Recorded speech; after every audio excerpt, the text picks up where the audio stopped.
Senhor, bom dia. Feche os seus olhos, mesmo ali onde você está. E vamos dizer: Santo, Santo, Santo. Santo é o Senhor. Tu és santo, Senhor.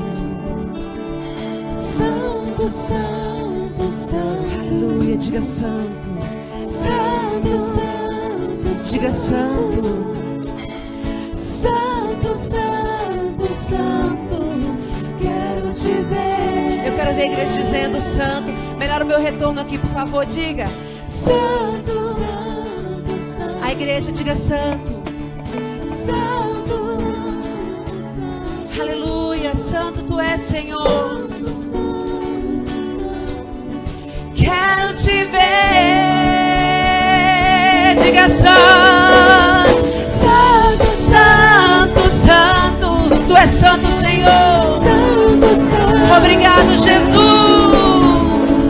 Santo, Santo, Santo. Quero te ver. Santo é o Senhor.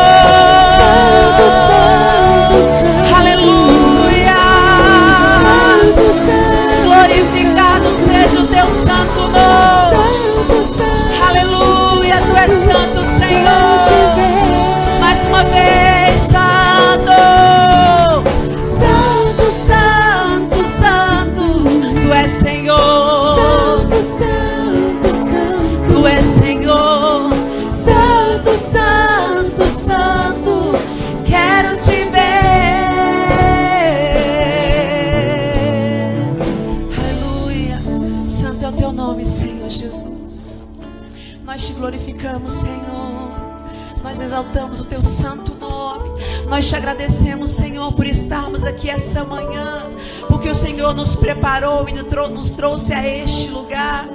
Neste momento, Senhor, nós queremos continuar colocando a vida dos nossos irmãos que estão em viagem, ó Deus. Guarda os teus filhos, Senhor. Que o Senhor possa usá-los com graça, com força, com sabedoria naquele lugar onde o Senhor está levando eles. O Senhor tem um propósito para cumprir na vida daquelas pessoas que estão ali, e tem um propósito para cumprir nas nossas vidas, nós que estamos aqui. Que o Senhor possa nos usar ao longo da semana. Que o Senhor use os seus lábios para falar da palavra de Deus. Que o Senhor use a vida, que o Senhor abra os olhos do seu entendimento, no conhecimento da palavra, daquilo que Ele tem para fazer através da sua vida. Que no meio do seu lar haja arrependimento. Eu profetizo em nome de Jesus. Se existe alguma circunstância dentro da tua casa que tem entristecido o teu coração, que o Senhor comece a agir desde agora no teu lar, naquele problema que para você parece insolucionável. Que o Senhor te abençoe e que você possa ver a bondade e a misericórdia do Senhor na tua vida ao longo desta semana. Seja boca de Deus, seja mãos do Senhor, seja pés, seja usado pelo Espírito Santo de Deus, no nome santo de Cristo Jesus. Amém e amém.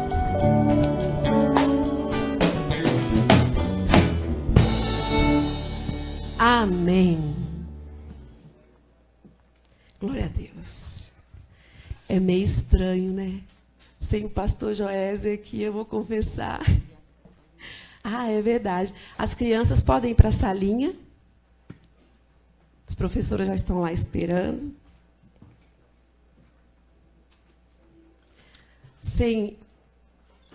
Ai, gente, eu vou confessar uma coisa para vocês. Sem meu gordinho aqui, o negócio fica meio estranho. Para mim, pelo menos. Eu estava ali dentro do escritório orando e chorando. Eu falei: ai, Senhor, meu marido já fez tantas viagens antes, mas essa, eu não sei. Eu tenho certeza que o Senhor tem algo novo na vida dele, que o Senhor está começando uma nova etapa na vida do meu marido. E pensar em ficar longe dele dói. A Rebeca foi até interessante, porque ele às vezes viaja, né? Às vezes vai em congresso e tal, e a gente está acostumado a ficar sem ele em casa 2, 3, 4 dias, né? E a Rebeca, dessa vez, ela ficou muito sentida. Muito sentida. E ela está contando assim, ela está fazendo a contagem regressiva dos dias, sabe? Ela fica assim, já passou um dia, agora falta 7, né, mamãe? Semana que vem o papai está em casa. Mas eu sei que é porque o Senhor está começando um novo tempo na vida do meu marido, na vida da igreja. Eu tenho certeza que o Senhor estará levantando a igreja com um chamado missionário. Eu tenho certeza que o Senhor irá levantar no meio de nós, já está levantando muitos missionários. E o ID do Senhor, através das nossas vidas, irá se cumprir. Né? Temos pais, maridos, filhos que não estão aqui, porque também estão nessa viagem. Né? Que nós possamos continuar em oração pela vida deles. Amém? Agora você vai abrir a sua Bíblia no Evangelho de Lucas 24, a partir do verso 12.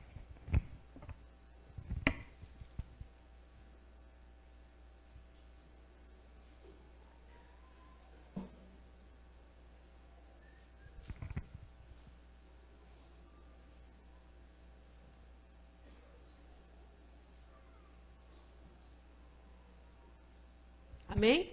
Vamos ler aqui eu vou ler aqui na projeção ali, e você pode acompanhar na sua Bíblia.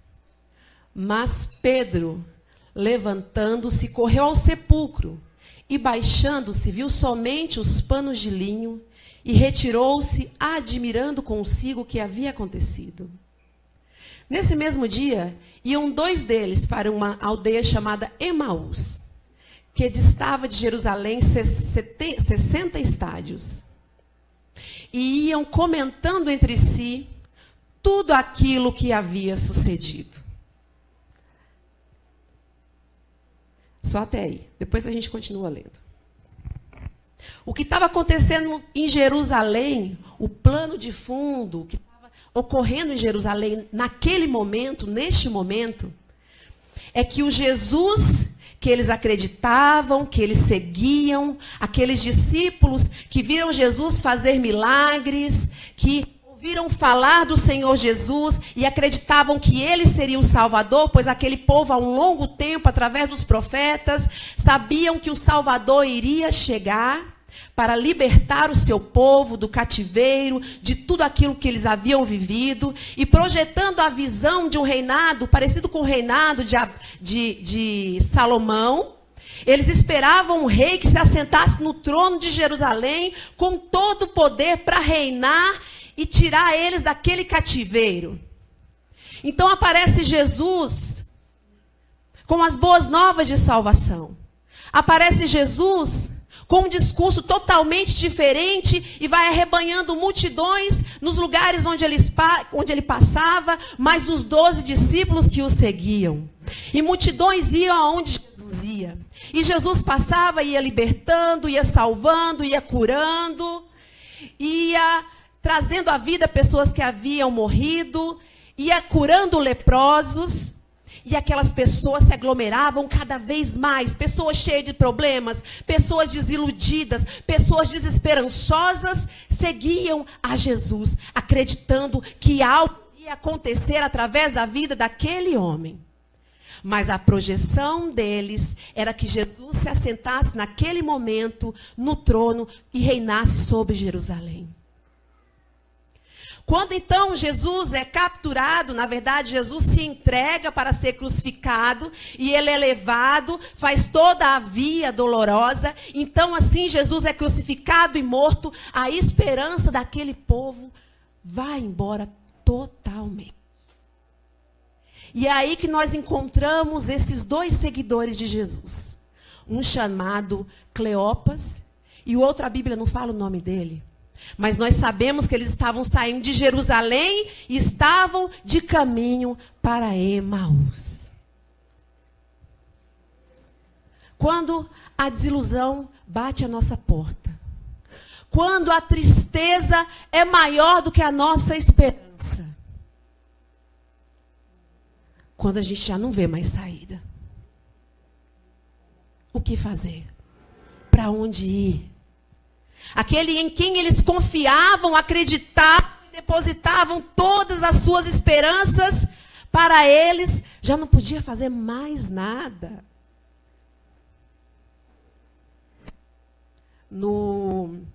Minha mãe, toda vez que ela vem da Bahia, ela traz uma palavra nova. Joésia fala que a gente conversa um dialeto lá em casa, que é o baianês, né? Quando minha mãe chega. Joésia morre de rir, ele fala, amor, tem hora que eu não entendo nada que vocês falam. E às vezes, quando ela vem, ela sempre traz uma palavra nova que eu não conhecia. Eu falo, o que é isso, mãinha? E aí eu perguntei para ela de uma tia minha que está enferma. Eu falei, mãe, tia Dalva, como que ela está, né? Me conta. Ah, filha, ela está assim meio cocheba. Aí eu falei, quê? Ah, eu falei, mãe, não entendi, mãe, o que é cocheba? Ah, tá assim meio tristinha, para baixo, tá assim meio... Então, você aprendeu hoje uma palavra nova no vocabulário baianês, cocheba. Olha para o seu irmão e falei, você não está cocheba não, né? Fica esperto. Esses dois homens, eles estavam bem cochebinha. Eles estavam desanimados. Eles estavam fugindo de Jerusalém, porque agora todos os discípulos e seguidores de Jesus começaram a espirrar. Pedro já havia negado a Cristo, Judas já tinha ido lá, já tinha se enforcado, e estava todo mundo correndo, todo mundo se escondendo, ninguém queria saber, porque falaram, vai acontecer o mesmo com a gente. Só que muitos permaneceram em Jerusalém. E esses dois deram no pé, fugiram. E eu quero falar para você o seguinte, quando nós fixamos os nossos olhos no problema, a mente fica turva e a gente é impedido por nós mesmos de trazer à memória aquilo que nos dá esperança. E eles iam caminhando, e a história vai decorrendo no texto, se você quiser acompanhar, olhando na sua Bíblia, você vai ver que eles vão andando, e que aí chega junto com eles, no meio do caminho, um homem. E aquele homem começa a caminhar com eles. E eles vão conversando, falando do problema, falando de tudo que tinha acontecido. Porque quando acontece alguma coisa que a gente está entristecido, quando a gente está feliz, a gente não fala muito sobre aquela felicidade. A gente quer viver aquele momento, né? A gente vive, a gente se alegra. Mas quando a gente está triste, a gente quer falar. Quando acontece alguma coisa que a gente não gosta, a gente quer desabafar, a gente quer pôr para fora.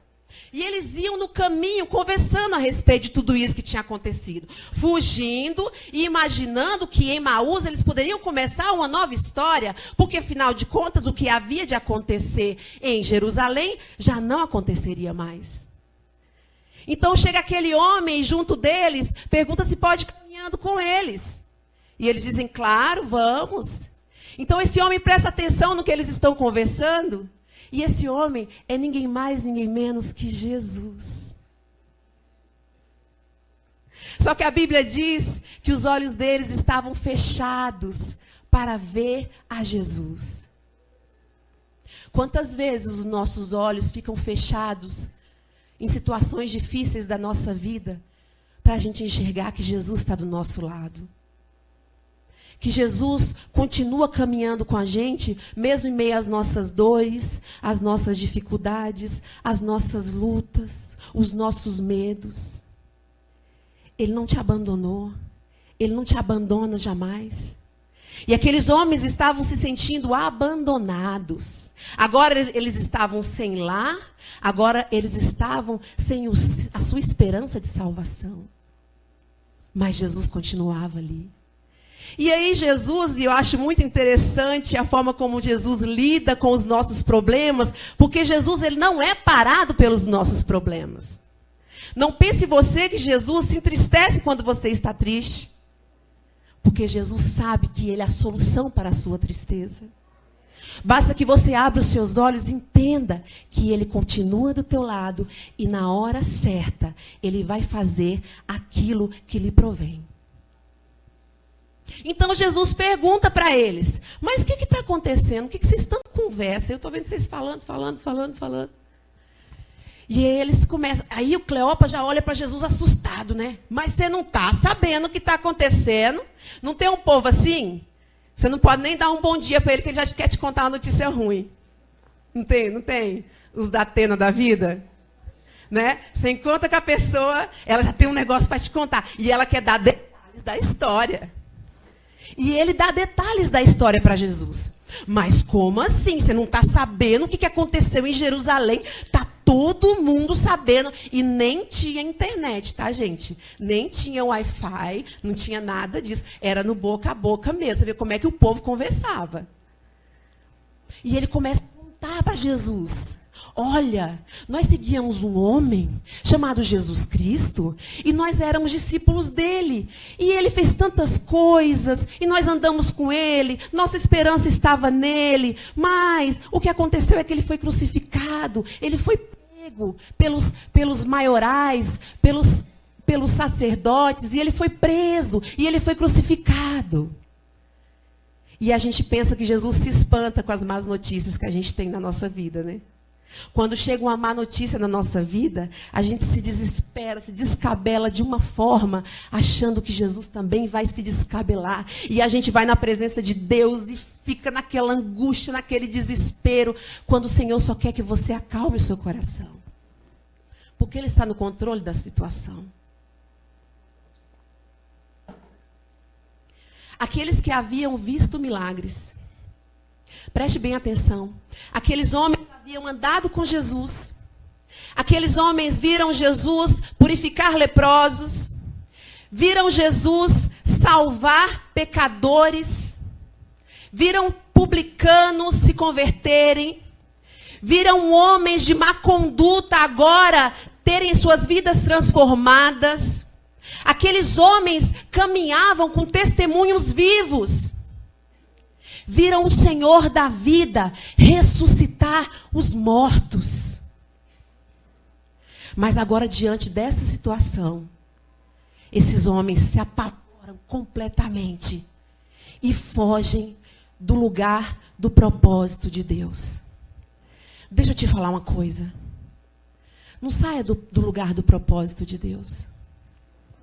Jerusalém era o lugar onde Deus disse que faria todas as coisas acontecerem. E aqueles homens, na sua fé tão pequena, tão rasa, eles já não acreditam mais no que poderia acontecer, porque sua fé havia acabado naquela cruz do Calvário para eles. Então aqueles homens, eles perderam totalmente a fé deles. O que tem feito você perder a sua fé? O que tem te esmurecido? O que tem entristecido o seu coração a ponto de você acreditar que nada mais vai mudar? Que não tem mais jeito?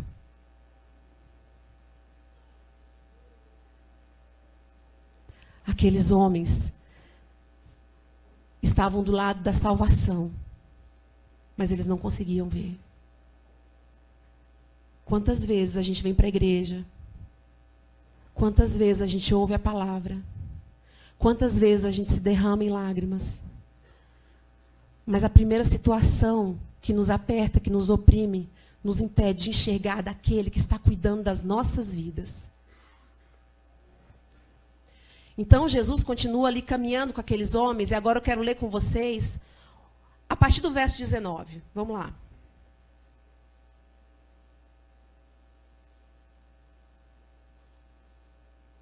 Não, do 21, perdão.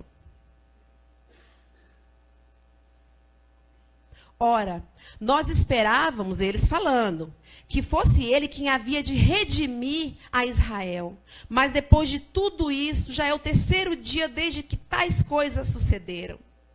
A gente até espera um pouco, né? A gente fala assim, a gente coloca limite de tempo para Deus. A gente passa pelas situações e a gente fala assim, olha Deus, eu estou passando por uma situação muito difícil, está acontecendo isso, está acontecendo aquilo. Ai Deus, olha, ai Senhor, eu creio que essa semana vai mudar.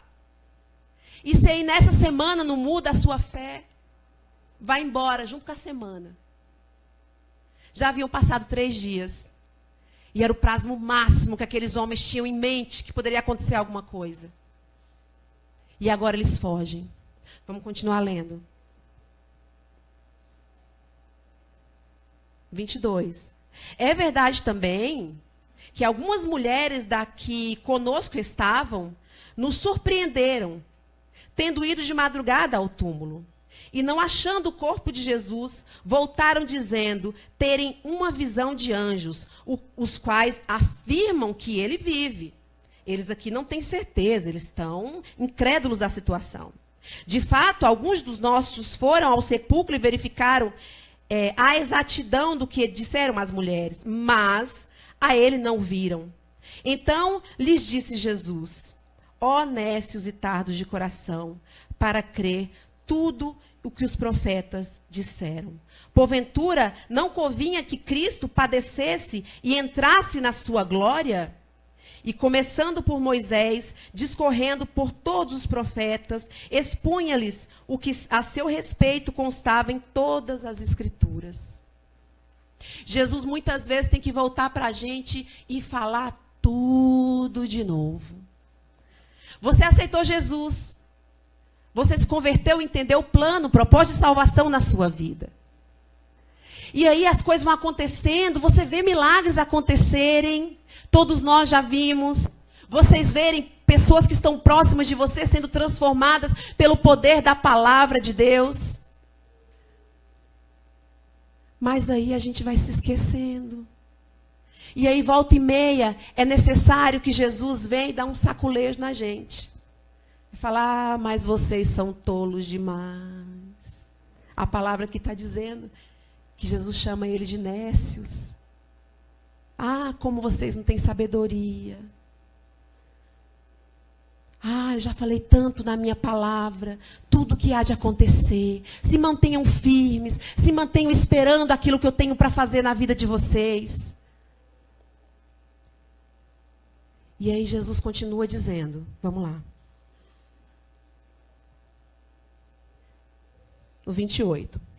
Quando se aproximavam da aldeia para onde iam, fez ele menção de passar adiante.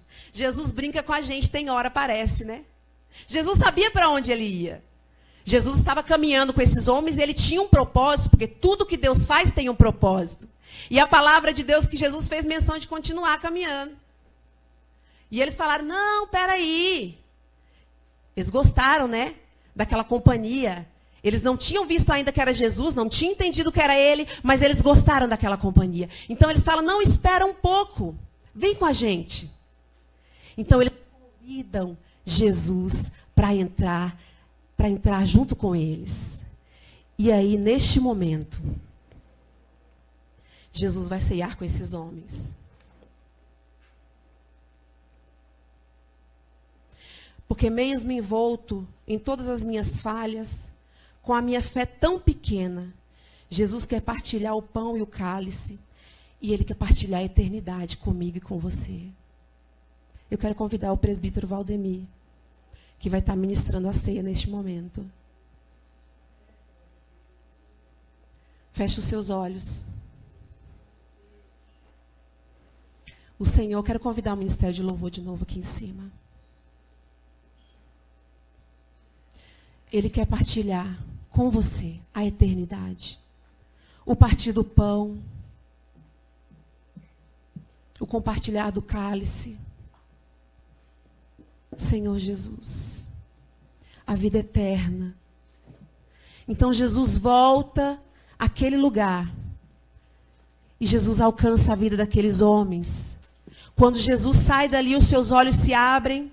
Eles entendem que aquela pessoa que estava com eles era Jesus.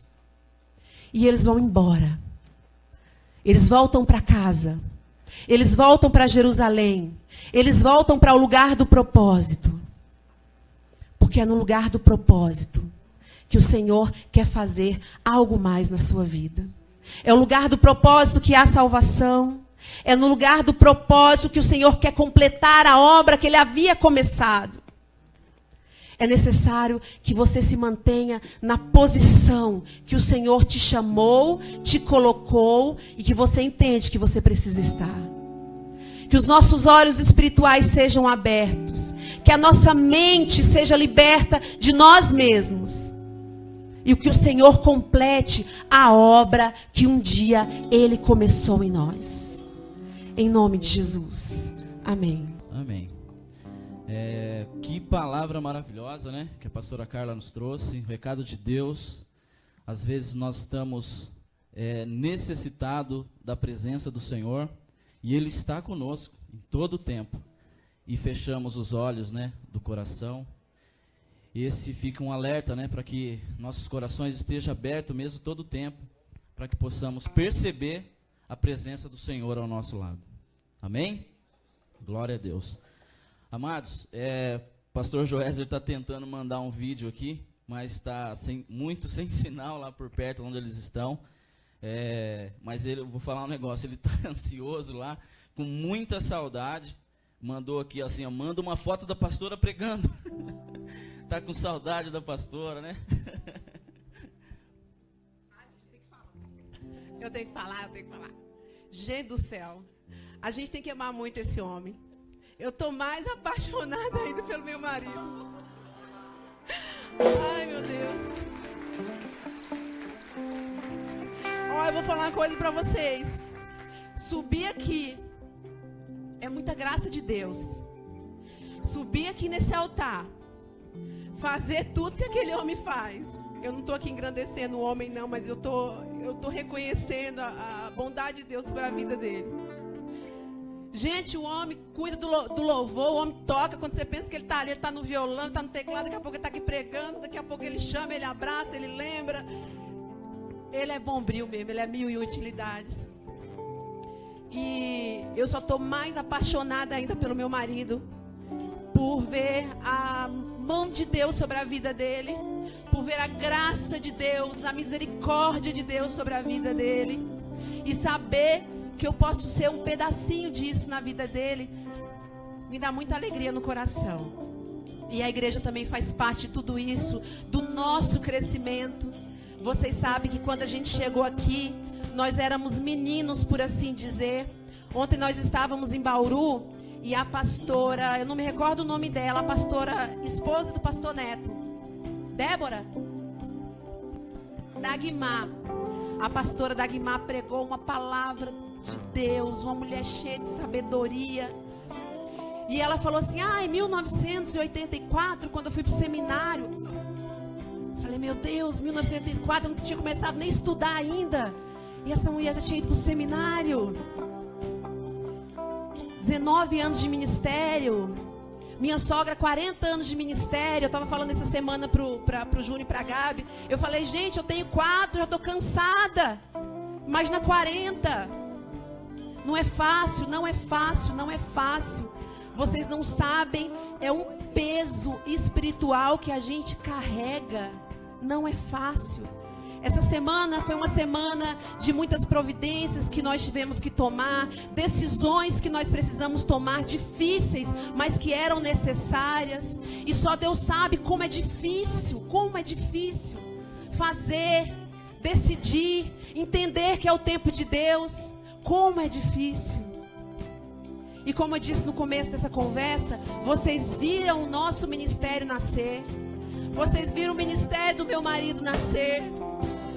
E vocês fazem e vão sempre fazer parte da nossa vida, do nosso chamado, onde quer que a gente esteja. Não estou me despedindo não, tá, gente? Ela vai para onde? Mas nós não sabemos o dia de amanhã. E eu quero que vocês sempre guardem isso no coração de vocês. Que nós sempre, essa igreja é o começo de tudo nas nossas vidas. Vocês são preciosos para nós. Vocês são importantes para nós. Nós entendemos e reconhecemos a bondade de Deus quando nós vemos a diaconia trabalhando, quando nós vemos a integração trabalhando, quando nós vemos os professores trabalhando, quando nós vemos o ministério de louvor trabalhando, quando nós vemos o ciclo de oração trabalhando. Nós vemos a bondade, a misericórdia, os presbíteros, a liderança da igreja trabalhando, tomando decisões que são importantes, pensando em todos. Que o Senhor continue nos sustentando. Eu queria te convidar para você ficar de pé agora e que nós possamos continuar contemplando os sonhos, os planos de Deus, que nós possamos continuar olhando para o céu e vendo a sua bondade, a sua misericórdia, a sua fidelidade e acreditando sempre no tempo novo do Senhor. Louvado seja o nome do Senhor. Olha para o